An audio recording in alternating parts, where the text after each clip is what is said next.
ದೆಹಲಿಯಲ್ಲಿ ನಡೆದ AI impact ಶೃಂಗಸಭೆಯ ಸಂದರ್ಭದಲ್ಲಿ ಪಕ್ಷದ ಕಾರ್ಯಕರ್ತರು ನಡೆಸಿದ ಪ್ರತಿಭಟನೆಯನ್ನು ಹಿರಿಯ ಕಾಂಗ್ರೆಸ್ ನಾಯಕಿ ಮಾಜಿ ಕೇಂದ್ರ ಸಚಿವೆ ಮಾರ್ಗರೆಟ್ ಆಳ್ವಾ ಟೀಕಿಸಿದ್ದಾರೆ. ಶೃಂಗಸಭೆ ನಡೆಯುತ್ತಿದ್ದ ಸ್ಥಳಕ್ಕೆ ಪ್ರವೇಶಿಸಿ ಭಾರತೀಯ ಯುವ ಕಾಂಗ್ರೆಸ್ ಕಾರ್ಯಕರ್ತರು ಘೋಷಣೆ ಕೂಗಿ ಪ್ರತಿಭಟನೆ ನಡೆಸಿದ ಕುರಿತು ಮಾಧ್ಯಮದ ಪ್ರಶ್ನೆಗಳಿಗೆ ಪ್ರತಿಕ್ರಿಯಿಸಿದ ಮಾರ್ಗರೆಟ್ ಆಳ್ವಾ, ಅಂತಹ ಸಂದರ್ಭಗಳಲ್ಲಿ ಜವಾಬ್ದಾರಿಯುತ ನಡವಳಿಕೆ ಅಗತ್ಯ ಎಂದು ಹೇಳಿದ್ದಾರೆ.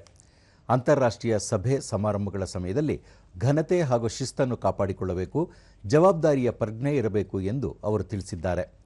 ಈ ಪ್ರತಿಭಟನೆಯು ಬಿಜೆಪಿಯ ಟೀಕೆಗೆ ಗುರಿಯಾಗಿದ್ದು ಇದು ಸೂಕ್ತವಾಗಿರಲಿಲ್ಲ ಎಂದು ಅದು ಹೇಳಿದೆ. ಕಾಂಗ್ರೆಸ್ ಅಂತಾರಾಷ್ಟ್ರೀಯ ಕಾರ್ಯಕ್ರಮವನ್ನು ಅಡ್ಡಿಪಡಿಸುತ್ತಿದೆ ಎಂದು ಆರೋಪಿಸಿದೆ.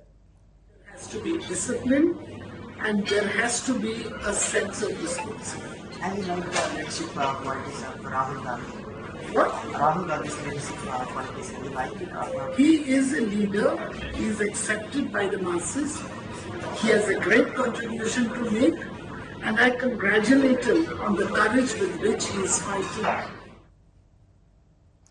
ಕೇಂದ್ರ ಸಚಿವ ಕಿರಣ್ ರಿಜಿಜು ಅವರು ಸಹ ಪ್ರತಿಭಟನೆಯನ್ನು ಟೀಕಿಸಿದ್ದಾರೆ. ಇದು ದೇಶದ ಪ್ರತಿಷ್ಠೆಗೆ ಭಂಗ ತಂದಿದೆ ಎಂದು ಆರೋಪಿಸಿದ್ದಾರೆ. ಭಾರತ ಎಐ ಇಂಪ್ಯಾಕ್ಟ್ ಶೃಂಗಸಭೆಯಲ್ಲಿ ಕಾಂಗ್ರೆಸ್ ಯುವ ವಿಭಾಗ ನಡೆಸಿದ ಅರೆಬೆತ್ತಲೆ ಪ್ರತಿಭಟನೆ ಬಗ್ಗೆ ಪ್ರಧಾನಿ ನರೇಂದ್ರ ಮೋದಿ ಕೂಡ ಕಾಂಗ್ರೆಸ್ ವಿರುದ್ಧ ವಾಗ್ದಾಳಿ ನಡೆಸಿದ್ದಾರೆ. ಈ ಪ್ರದರ್ಶನ ದೇಶದ ಅತ್ಯಂತ ಹಳೆಯ ಪಕ್ಷವು ಸೈದ್ಧಾಂತಿಕವಾಗಿ ದಿವಾಳಿ ಆಗಿದೆ ಎಂಬುದನ್ನು ತೋರಿಸುತ್ತದೆ ಎಂದು ಅವರು ಹೇಳಿದ್ದಾರೆ.